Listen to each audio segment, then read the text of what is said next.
so much of anything I've gotten, whether it's freelance projects or learning enough to put on a course or whatever it is, like I've gotten so much support from the communities that I've been in, and finding community is so insanely important. Hey Hatchlings, welcome to the Motion Hatch podcast. I'm your host, Hayley Akins. Now on this week's episode, it's just before Christmas, so we got a little bit festive. I spoke with awesome motion designer Austin Saylor. We reflected a bit on our top 3 lessons learned in 2017, and we also discussed the top 3 things that we want to achieve in our motion design careers in 2018.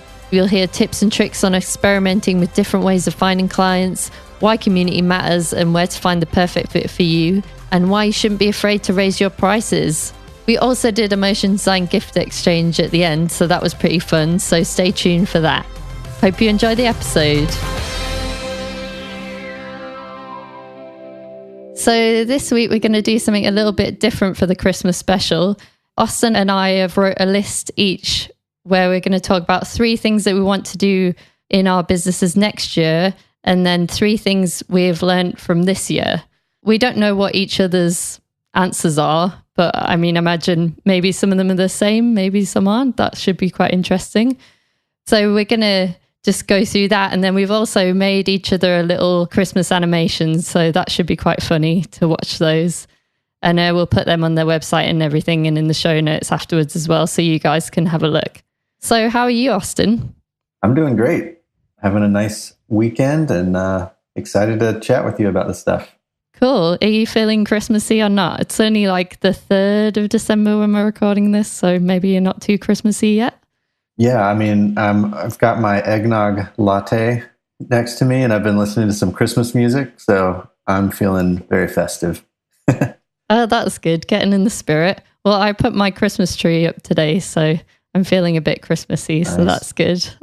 But yeah, by the time this comes out, I think it'll be the 19th, so everyone will be feeling well Christmassy, and they've probably gone to about 5 freelance Christmas parties or something like that, I hope, and drunk all the company's beers and things like that. Yes. Cool. So let's start with 3 things we want to do next year. Maybe I'll go through one and then you can go through one, and kind of vice versa. How does that sound? That sounds great. Cool. Well, I'll start with my first one then. So I've kind of been thinking a lot more about how I can, help the community and kind of give back and do more with Motion Hatch. So I think I'd really like to do a bit more speaking next year. I've done a little bit. I kind of did a little talk at Reasons 2 Design Festival, and that was really great. And then I did some screenings for my project Bingomation, which I don't know whether some people will be aware of or not, but it was basically an online collaborative project where people submitted gifts based on bingo calls. Didn't you do one of those, Austin? I think. Yeah, I did number 6.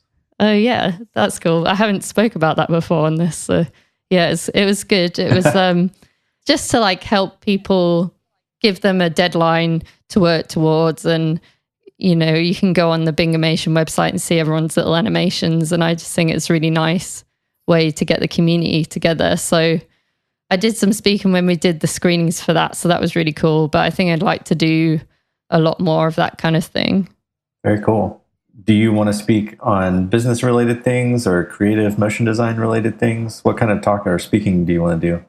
I think I want to talk, more about the business side of motion design, basically more stuff about things that are on this podcast, and a little bit about, how we should be looking for clients whose values align with our own and things like that. That was what my talk at Reasons 2 was.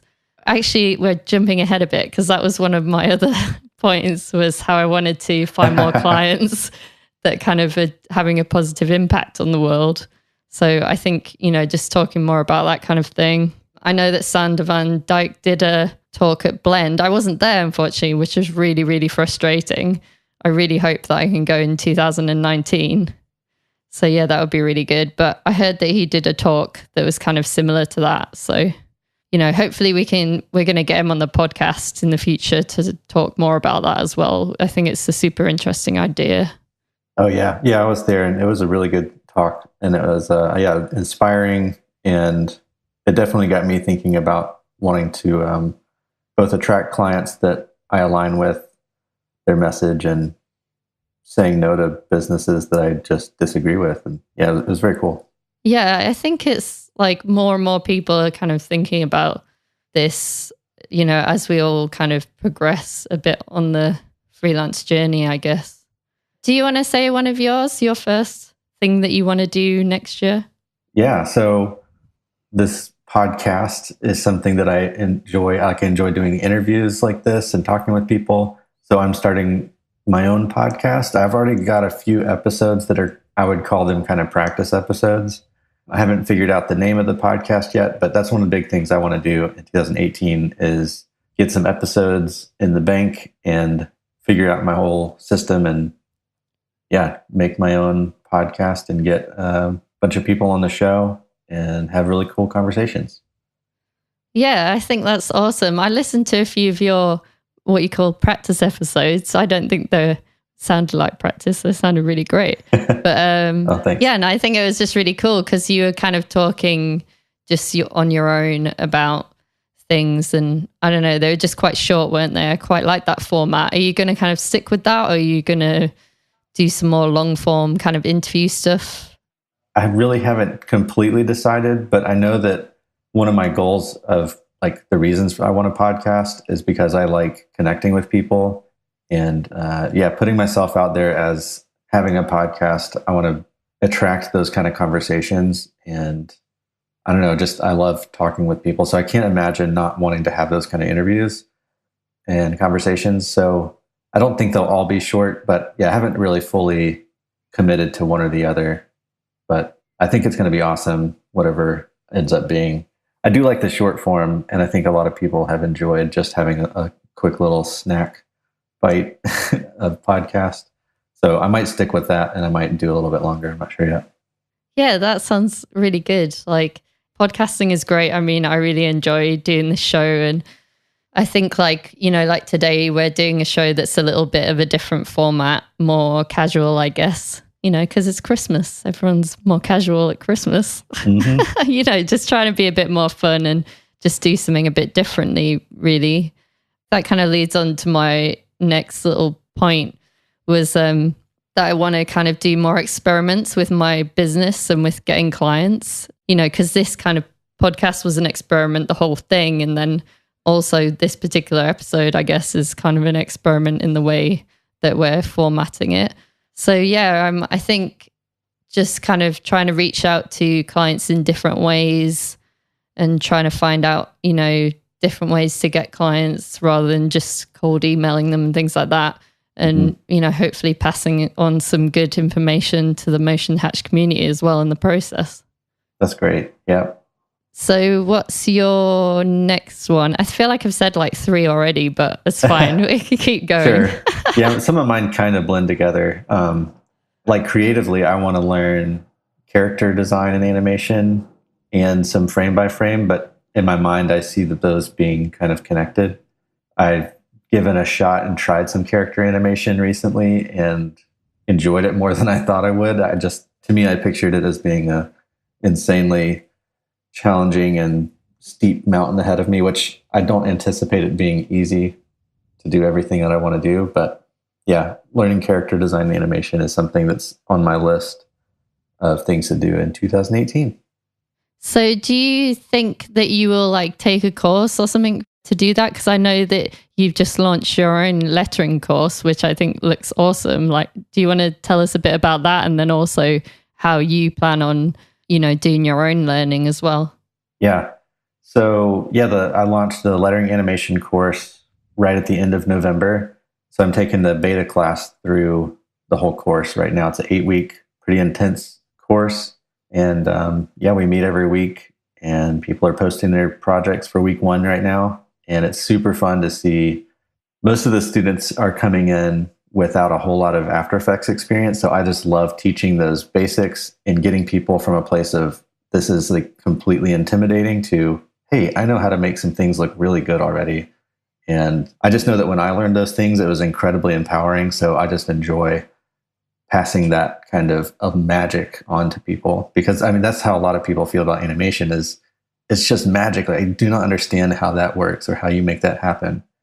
And it doesn't take a whole lot of understanding, but I love passing that on to people and transforming them from a place of like, I just don't know if I can do this, to wow, I can totally do this and learn anything now. So as far as me taking a course for character design and animation, I haven't completely, it's one of those things I haven't completely committed to it, but I think I'm going to take character design course with MoGraph Mentor, and probably the character animation course with School of Motion. Both of those seem extremely valuable. And I've taken half a dozen courses on animation and design and stuff over the last few years. And every time I do it, I come out understanding so much more about whatever I'm learning. So courses to me are like just jam-packed full of value. And I think it's the best way to learn anything. So do you think that it's more helpful to do a focus course where you have that accountability, like, you know, the School of Motion ones or MoGraph Mentor, instead of kind of doing your own learning and trying to find those resources? Do you find that really helpful? Yeah, so I find that courses are extremely helpful because people have filtered out all of the information you don't need and kept all the stuff that you do need. And having that kind of distillation takes away a lot of the time that you spend searching and thinking like, maybe this will help or maybe this will answer my question. And you're getting the same kind of training throughout the whole course from the same person and in the order that you need it in. Plus the accountability is incredible. I think that's one of the biggest things. Basically anything you want to learn, you can probably learn for free online. It's just going to take a whole lot of time. And most people just drop off at some point. I know I've tried to learn certain character animation things before, and it ends up getting frustrated. So courses, giving the accountability and distilling all that information is extremely valuable. Yeah. Yeah, I agree. I mean, I think I'm really bad at kind of, you know, doing stuff and sticking to it in terms of like learning on my own. Like, I think I got the MoGraph Mentor course. Was it called like classic animation or classical animation? I can't remember. Yeah. But I still haven't started it. It's so bad. I can't believe it. I'm just like, but it's really hard when you kind of have a lot of other things going on. So I think it's quite good that if you're actually going through the course with the mentor and all the other students at the same time, rather than the ones that are, you know, you just kind of have access to. I don't know. I just find it that more helpful, I think, because you have that accountability. Totally. Cool. Yeah. So that kind of leads into my next point, is that I want to make more helpful things for the Motion Hatch community, like maybe have some more website features. I have an idea for a website feature that could help with pricing. So I think that could be really interesting, but I'm kind of going to keep that under wraps at the moment. But hopefully that'll be really good. That's going to be awesome. Yeah, I've got some other ideas as well, but they're kind of like not very developed yet. And I'm just trying to think about what would be the most helpful really and the most valuable to everybody in this kind of area. So what's your next one? So for this point, this one's kind of a mix of something I learned this year, but also I know that I want to apply this in 2018. And it's the concept of being someone's number one student. And I heard this concept from somebody that spoke at a conference. And he said that he knew that he trusted the teacher of this. I don't know if it was a course or a book or whatever it was, but he just wanted to get the most out of it as he possibly could. So he decided that he was going to be this person's number one student. He even told that teacher that I'm going to be your number one student. And he got so good at that thing and has made that his career and has been doing extremely well, all off of this concept of kind of being someone's number one student. So I'm taking that idea and I'm kind of chunking out my year into quarters. So every quarter, I'm going to dedicate being someone's number one student towards a particular thing. So right now, it's going to be this successful podcasting course I'm taking. And I want to learn everything that I need to know about podcasting and how to make it better, how to make the audio sound great, learn how to speak well, and all these things. So I'm dedicated to being the number one student in that course. because I want to get the most out of it as possible. And then the next quarter, I want to be the number one student, so to speak, for a book called Deep Work. I've read this book before. It's by Cal Newport. And when I was following through with it and applying this stuff to my life, I was seeing a lot of really cool results. Like I was able to focus. I took time off and didn't feel guilty about it, which I know a lot of us creative people feel guilty when we're not making something.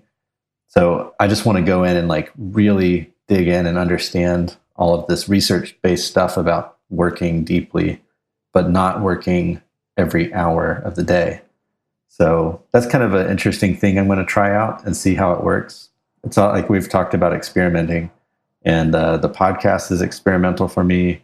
This new thing of breaking up my year into quarters as like, those are the main things I want to focus on learning during that quarter and be the number one student for those things. And we'll see how it goes. I'll definitely be talking about that on the podcast, like how my quarters are going with this, learning the deep thing that I'm working on. Yeah, that's really interesting. I think that's such a cool idea. I've heard of that Deep Work book before. I haven't actually read it myself, but that's about like getting into the flow, right? And then like doing your work when you're in the flow and then not doing your work when you're not, I think. I don't know. I think I've heard a podcast about it. Is that kind of the basis-ish? Yeah, that's generally the gist of it. It's like, cutting out all distractions while you're working. And there are certain tasks that don't need deep focus, like cleaning the dishes, or I don't know, different tasks, physical tasks don't necessarily need deep focus. But when it's like the important work that you want to be known by or whatever, that's when you need to apply deep work, which is no distractions, having a set amount of time, doing that deep work while you have the most energy in the day. For most people, that kind of energy comes sometime in the morning, not in the afternoon or evening when they're kind of drained. But yeah, that's the gist of it. Yeah, that sounds really good. Maybe I'll read it as well and we can like have a little talk about that sometime. Maybe we can do a podcast episode on that sometime in like June or May or something. Yeah, definitely. Also, what is the successful podcasting course you're doing? Who's kind of the mentor for that? Yeah, it's this guy named Aaron Dowd, and he goes by the moniker, the podcast dude. So he's been editing and producing podcasts for a long time and teaching everything he knows about it. So, and he's a friend of mine too. So I'm really excited to get in on his course. I also got in early enough to get the like personalized coaching stuff. So we are working together to make this podcast thing awesome. Wow, that's great. Yeah. Maybe you can come and give me some tips as well. So I've got one more. I think I've gone way over like my 3 things that I want to do next year. So I'm sorry. But it kind of plays into your idea as well, I think. I've just been, reading this book, which is kind of like a book, kind of like a journal, but I think it's really, really interesting. It's called The Sweet Ass Journal to Develop Your Happiness Muscle in 100 Days. And it's by Heath Armstrong. And he's kind of a friend of mine. And it's really, really good. I've been reading it. And basically, the first bit is kind of telling you how to use it. And then the second part of it is like a journal, but he breaks it up into little blocks and it's just really, really clever. So like you have to write in it in the morning and in the evening. And then in the morning, it has little squares and it says things like, what makes me happy? What am I thankful for? Sweet ass ideas for, and then so it could be like sweet ass ideas for your freelance career. And then you could write down all your ideas. And then it's kind of like the idea that you have 3 main goals that you want to achieve. And then you kind of go through this over 100 days and have those in kind of the back of your mind and you sort of break them down. But it's also, things like what will I give or minimize today? So, it's kind of a bit about gratitude as well. And just kind of trying to be a happier, better person. Because I think if you kind of have a morning routine, maybe, it can help you to kind of set yourself up for the rest of the day. So I'm trying to concentrate on things like that because it's very easy just to, get up, do your work every day and kind of not think about where you're going in your life. And I think that's cool. But it's good to have something like that because it focuses not just on your own goals, but maybe like how you can be a little bit of a better person as well and kind of be grateful for the things that are happening to you. That sounds like a really cool journal. Yeah, I think it's good because it's like you could just write all these things on your own in like a notebook or something, right? But then I'm like, I just wouldn't do that. I know, I know the kind of person I am. And if I just have a blank page, I'm like, what? I don't know what I'm writing. But this kind of has like little fun boxes and you could draw in them or do whatever you want. So I think it's more playful. And in the book, he kind of encourages you to be a bit more playful. So I think that's really nice.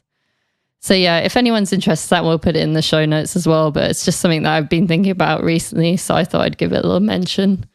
Do you have any more, or are we done on the 3 things that we want to do next year? I've got one more. Okay, I'll let you have one more. Go on then. So my last one is related to the lettering animation course. So right now I'm taking people through the beta course and refining it and making sure that it's like rock solid and ready to go out there as a full on course. So I'll be relaunching the lettering animation course, but I also plan on continuing to I know you're focused on bringing more value to your Motion Hatch community, which is amazing, by the way. If you guys are listening to this podcast and you're not in the Facebook group, I don't know why, because you need to be in there. It's awesome. But I want to continue finding ways to add value to people that are taking the lettering animation course and translating that into real client projects. So I'm working on a pretty fun idea to help students get freelance projects after they've graduated. And I don't know if graduate is the right word, but yeah, that's another one of the things I'm working on. Oh, that sounds really, really cool. Yeah. You'll have to let us know about it and then we can, update things in the show notes and things like that when you release everything. So next we're going to talk about 3 things that we've learned from this year. So hopefully you guys listening will get something out of it and be like, oh yeah, I should do that or I shouldn't do that. And then that will help you in your business as well. So Austin, do you want to start on this one? Yeah. The biggest thing that I've learned, and it's not completely like I learned it this year, but I've been reflecting on how I've gotten where I am. I was giving some advice to my cousin on creative career choices and directions to go when you're just starting out. She's just out of college and trying to figure this stuff out. And I think one of the biggest things I realized was that so much of anything I've gotten, whether it's freelance projects or learning enough to put on a course or whatever it is, I've gotten so much support from the communities that I've been in, and finding community is so insanely important. I don't know how to stress it enough, but it's also one of those what does that mean? Find community. How do you find that if you don't have it? Well, number one, find people that you like and get a lot out of. So if you love this podcast, the community in the Motion Hatch group is amazing. There's also community through that I have through the School of Motion alumni Facebook group or the MoGraph Mentor alumni group. I get a lot of stuff out of that. I've also met people through Twitter and joined, Twitter groups that are going on. But I also found community in things outside of motion design, which has also been really helpful. I have a group of videographers that I chat with every once in a while, or lettering artists and business owners. So over the last, 3 or 4 years, I've invested a lot of time and energy into getting to know people and being involved in communities. It's completely invaluable, all of the stuff that I've learned and gotten out of being invested in other people through communities. And if you don't feel like you have community, it's out there, and there are tons of people that love helping everybody. So reach out to people. If you don't have a community, find them and invest your time and energy into it, and it'll pay out, whether it's direct money or just skills or feeling like you're connected with people. It's really amazing. Yeah, I think that is so important, and we stress it quite a lot on this podcast. And like you say, we have our own Motion Hatch community as well. So if you aren't signed up on there already, you can go to motionhatch.com and sign up to our newsletter, and we'll send you a link to the Facebook community too.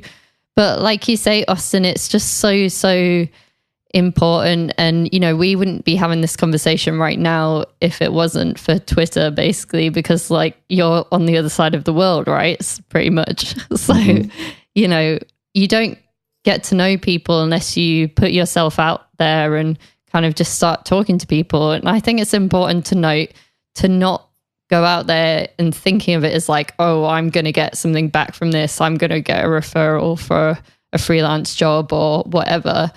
I think it's kind of important to think about maybe what you could give to these communities. And then, obviously a byproduct of that is that you're going to get something back out of it, probably, even like you say, even if it's just knowing other people are out there and having the same problems as you. I think if everyone does that and goes in with that mindset, it's just so helpful and just great things can happen, really. Mm-hmm. So what's something that you learned this year that you want to let people know? Well, the biggest thing I think that I've learned is that things always take longer than you think they're going to take, which is pretty obvious. And I think people, feel this all the time, but I'm just always so surprised when it happens. Like, for example, like the Bingamation thing, I think that actually ended up taking about 3 years to complete, which is crazy.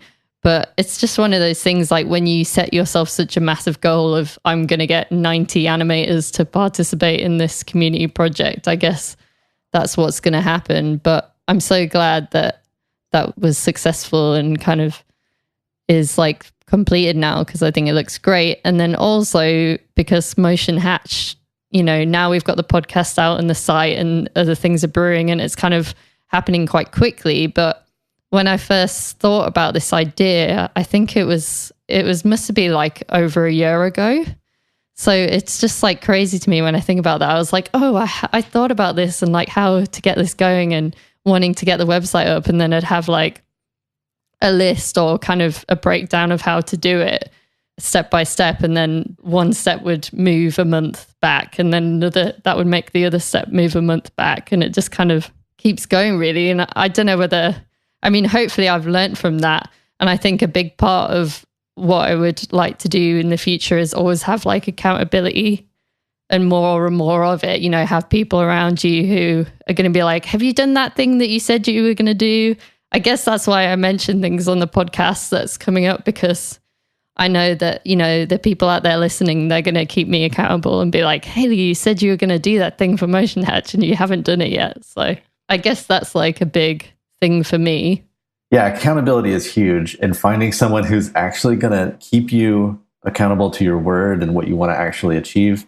We're terrible at being accountable to ourselves. Most people have a really difficult time of actually holding yourself to what you say you want to do in the future. And we give ourselves excuses, and we have, we can conjure up any kind of excuse whatsoever to not do the thing we said we were going to do. But when you have somebody that's going to say, hey, where's that thing? Our brains go, all right, I got to do it at least just for the person who's waiting for it or expecting it. So finding that kind of accountability is important, maybe through like a mastermind group or even just a Facebook community or whatever it is. Or like you found a way to do that through mentioning it on your podcast. Yeah, definitely. That's like one of the ways. And like you say, a mastermind group. I mean, I don't know whether many people probably don't know what that is, but it's basically where you'd meet with, the same people every week or every 2 weeks, whatever you set. And then you kind of hold each other accountable and maybe you talk about, what you're going to do for the next week, or you talk about, if someone's having a particular problem, then the group would kind of try and put their heads together and solve that. So that's something that I was thinking about maybe trying to do with the Motion Hatch community, but we'll see how that goes and whether people would like to do that kind of thing. But that was definitely something to think about, is how can we keep each other in the Motion Hatch community accountable. That's cool. To do better work and things like that. So yeah. Have you got another one then on your list? Yeah. Actually, it's very similar to what you already said, but putting yourself out there, whether it's inside of a community or on social media, and that could be like in terms of putting your work out there. Like, don't wait until your work is completely done and finished and perfect. Putting it out there just so that you can move on and keep making more work, I think is an important thing. But also putting yourself out there and being open to opportunities that are not necessarily money-making, or I don't know. Basically, one story that I have is I remember being in London in the spring, and I met up with Haley for the first time in person, and we were talking about this thing that she wanted to do. She said that she wanted to do something revolving around business related stuff. Like, people don't talk about business in the motion design world enough. And I was like, oh, that's really exciting to me. I would love to chat more about this at some point. And then we ended up hopping on a Skype call not too long after that. And she was like, yeah, I want to do all this stuff with this thing called Motion Hatch. And that led into like us chatting a lot more on Twitter and building this kind of rapport. And here I am on a podcast talking about it, which has also, inspired me to get into podcasting myself. So just being willing to talk to someone about something might lead to a bigger thing for you and for that person. So putting yourself out there and being open to opportunities that are not necessarily, who knows what this will do for me or you. I mean, even if it's just a conversation and learning from each other, it's awesome. I'd kind of forgotten all about that in a way, apart from the fact that when we met, you said, hey, you're the bingo girl, which was to do with Bingomation, which just made me laugh so much. But yeah, so apart from that, but yeah, I forgot that we were like talking about this and everything. And then you're like you say, like cut to 6 months later or something. And then like it's kind of going ahead and it's happening. And yeah, that just always amazes me. And also that does kind of like lead into my next one as well. We haven't planned this, but it's, it's cool. Working out quite well. Like you were saying about putting yourself out there and kind of doing things that, maybe aren't just like, oh, I'm making this relationship because I'm like networking or whatever, just kind of being like there and being around. And that kind of leads into my thing that I was going to talk about, which was sometimes you've just got to ask people for things and you've just got to like email people and don't kind of be scared, because basically what happened, with this podcast and everything, I was really, really keen to get Joey Kornman from School of Motion on. And I was like, before it launched and everything, and I was thinking like, I really want him on, he's totally talking about the right things. And, he has the Freelance Manifesto, which is basically about how to be freelance and stuff like that, which is, we're focusing on this podcast a lot about things like that, the business side of things. So I thought he'd be the perfect guest, but I just thought, oh, he's never going to come on my podcast, on Motion Hatch, he doesn't know what it is, he doesn't know who I am.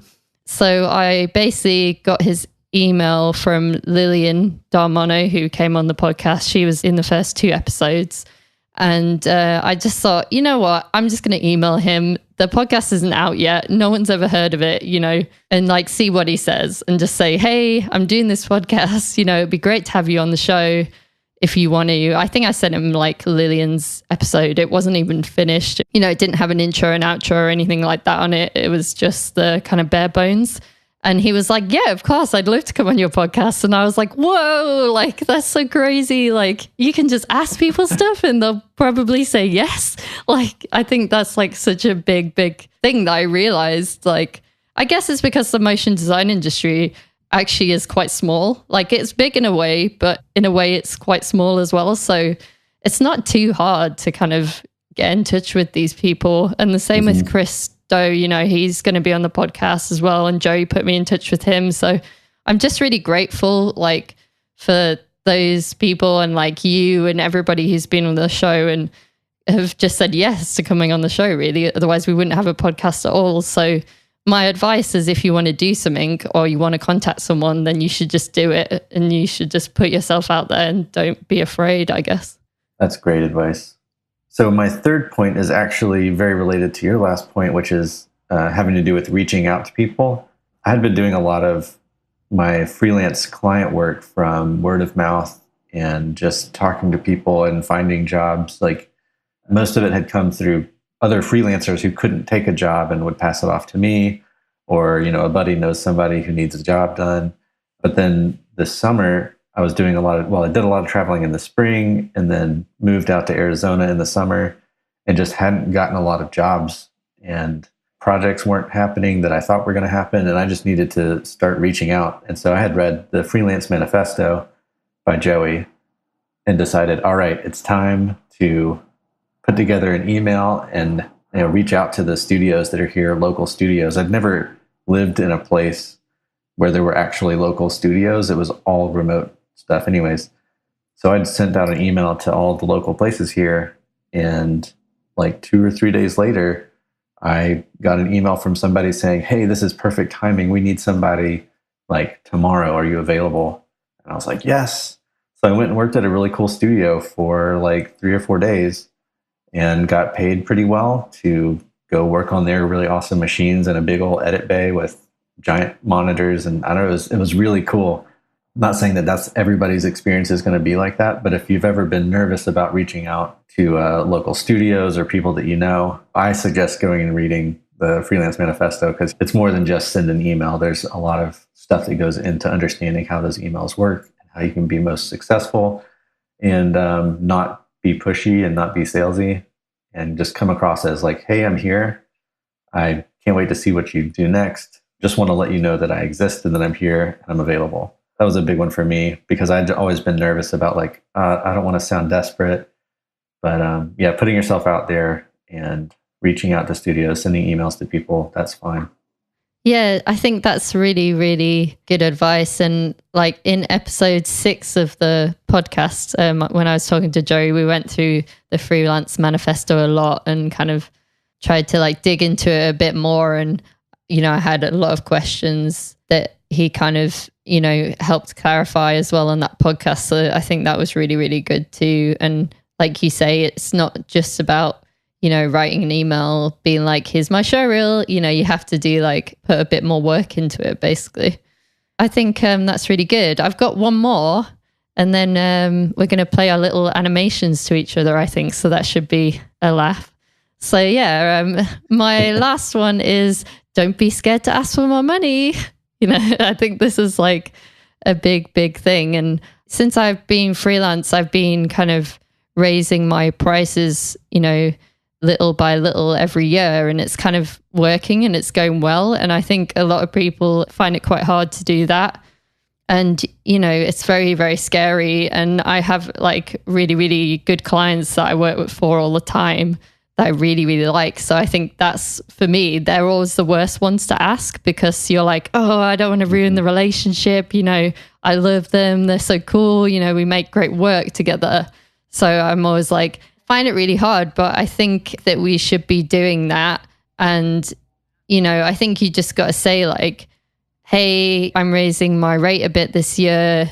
Does that still work in your budget or something like that? I mean, maybe don't even be as apologetic as that, but that's kind of what I did. And, you know, it kind of works and they're happy with it. And they're like, yeah, sure. And then you're like, oh, okay. They're like really happy with it. Maybe I should be raising it more. You know, it's so funny. But I think it's just, I thought it was something, you know, maybe not that I've learned this year, but since being a freelancer, I've kind of done that a few times and it's always worked quite well and been fine, you know, which I think a lot of people are scared to put their prices up. And when I talk to people, it's like in London, people have been charging the same thing for like nearly 10 years or something, which is just absolutely ridiculous. Like, yeah, I just want to encourage people to do that as well. And I guess we can have a few more conversations about that in the Motion Hatch community. So if you're already in there, you know, we can start talking more about that. Or if you're not in there, you could go to motionhatch.com and sign up and then I'll send you an invite. So yeah.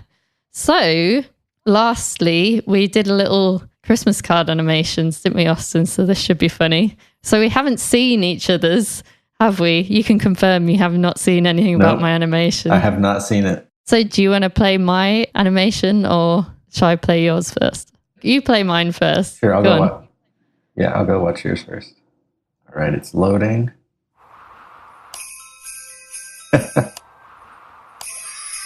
Yes, that's so good. Oh, I love it. I'm going to watch it again. Yeah, it's quite quick. Got this reindeer, and it clicks on and off. Like, I guess it feels like it's just, you've got winter, cold, oh, Christmassy, festive, clicks off, clicks back on. Oh, that's really cute. I love it. Yeah, it's kind of like the idea that you're turning on and off Christmas and Rudolph is sad. So when it's not Christmas, you know, you click the button and he's like, no, it's so sad, not Christmas. And then you click it and then it's like, yay, Christmas. And I've got the little like Motion Hatch kind of pattern logos as the snowflakes, you know, because I just thought I'd make it relevant. So I thought that was quite funny. But yeah, it was really hard to come up with something that's short and obviously like not super time consuming, because I think that's always important when you're trying to do little personal projects, is don't make it too much for yourself, which I'm notorious for doing actually, is like, you know, making... You mean like getting 90 animators to work on a project with you? Something yeah, exactly. Like that? Is that a little overboard? Yeah, exactly. I'm really, really bad for that. And actually with this, I was going to do like a whole big story, but then my friend was like, no, you need to simplify. And I was like, okay, because I am really terrible. So yeah, I tried to like break this down just to like one illustration kind of thing. Well, I guess it's sort of two. But what I thought was really funny is if it was like an interactive animation, and I don't really know how to do that yet. It's something that I'd like to learn, but if someone else wants to make it in interactive animation, that could be really cool. Because if you watch it, you'll see that you could like click spacebar, I guess, and you could make it Christmas for, you know, Motion Hatch Rudolph. There you go. That's awesome. So yeah, okay, I'll watch your one now. This is so much fun, but it's weird because no one else can see it. Everyone should go to motionhatch.com and you can watch them. So that's the whole point, and we'll put them on Twitter and wherever else. Okay, I'm watching it.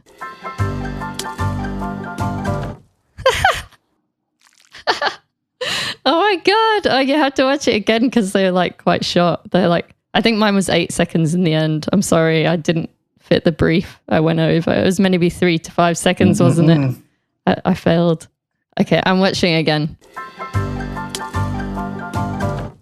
Oh, I love it. It's so good. I love the little splat of the snowball and stuff. It's really good. Is that like a little... How did you do that? Is it like drawn over real people? Or? Yeah, so I shot video of my wife and my French bulldog. Aww. And we're in Arizona right now where it's like 80 degrees, but I had her put on her big sweater and a beanie and gloves to make it look like it was cold and snowy and wintry. So I just shot it outside in our desert backyard and had her pretend like she was making snowballs and throwing snowballs and stuff. So then I went in and exported, 12 frames per second PNG sequence, and then just traced over it in Photoshop and brought in the drawings as transparent PNGs and colored them to the Motion Hatch colors, and voila. Although I had to add the snowball stuff myself. I didn't actually throw anything. Oh yeah, that's so much fun. I really like that. It's a really cool idea. Like, because I don't know, I always just think like, oh yeah, jump into the software. But I quite like that you kind of went out and, film something beforehand. I think that's really nice. I love the French bulldog too. He's so cute. Is it a he or a she? Sorry. It's a he, Mr. Willoughby. Oh yeah, Mr. Willoughby. I think I've seen that before. You talking about him. Oh, that's so cute. I'm going to have to get my cat in an animation soon. That can be one of my things for next year. That's it. Get Elvis, the cat, in an animation. There you go. Nice. If you're following Motion Hatch on Instagram, then you will have already seen Elvis, because he likes to try and do the podcast as well when I'm recording at home. So, but yeah, Elvis in an animation. I should have done that. I focused on Rudolph. It's obviously the wrong thing. Focus on your own pets. Anyway, we're going off on a rant now. But yeah, oh, that's so cool. I love it. Oh, this is really cool. Yeah, they're really good. Oh, it's such a good idea. So yeah, we'll put them on the website, and I'm sure you'll see them all around on Twitter and Facebook and stuff when we launch this episode. So yeah, oh, that was so nice. I guess I don't have anything else. Do you, Austin, have anything else to say? You want to tell the lovely Motion Hatch community? Last thing I'll say is I feel like the theme of this thing was put yourself out there. Don't be afraid to try new things and to reach out to people and get connected in community and just keep growing your own skills, and don't be afraid to charge more. And I think that's all like incredibly positive and helpful stuff for anybody, whether you're a beginner or a seasoned professional.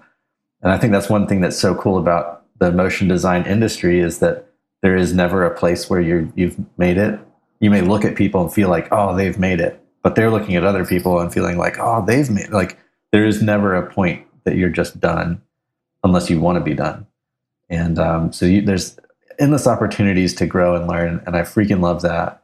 So I'm excited to be a part of your Motion Hatch community and the motion design industry as a whole. I know it's a really cool place, and I feel like I totally fit in and have been welcomed with open arms from the beginning, and it's awesome. Yeah, definitely. I think that's really important.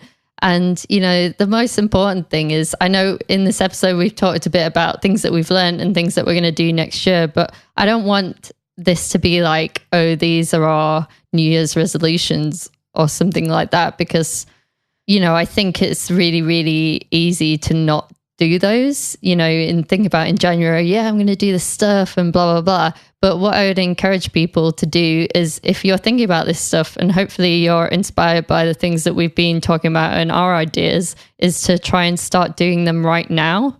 Like December 19th, this is when this is going to be out. If you're listening to it after this, then that's fine. You can do it then too.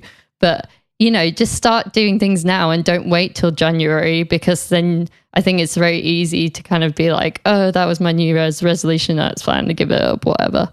You know, just start doing things now and find community, find other people to hold you accountable and, you know, get things done. And hopefully we can all be very productive in 2018. So yeah. One last thing, Merry Christmas and Happy New Year to everybody. Do you want to say Merry Christmas to everyone, Austin? Merry Christmas, everybody. Woo! And Merry Christmas, Haley. Thanks for having me on your episode. This was awesome. Yeah, thanks so much for coming on the show, Austin. Merry Christmas. Merry Christmas. Wow, that was really great. Thanks so much to Austin for coming on. It was a really fun one. I hope you guys enjoyed it. I'd love to know what you think of this episode. It was a little bit different, more of a casual conversation. So if you want to let me know, just email me at hello@motionhatch.com. I'd love to hear from you. We're taking a little bit of a Christmas break, but we'll be back in January. We've got an awesome episode with an accountant, so that was really informative. So I can't wait for you guys to hear that one. Also, if you've been enjoying the podcast, then please pop over to iTunes and leave us a rating and review. I hope you guys have a very Merry Christmas and a Happy New Year. Take care.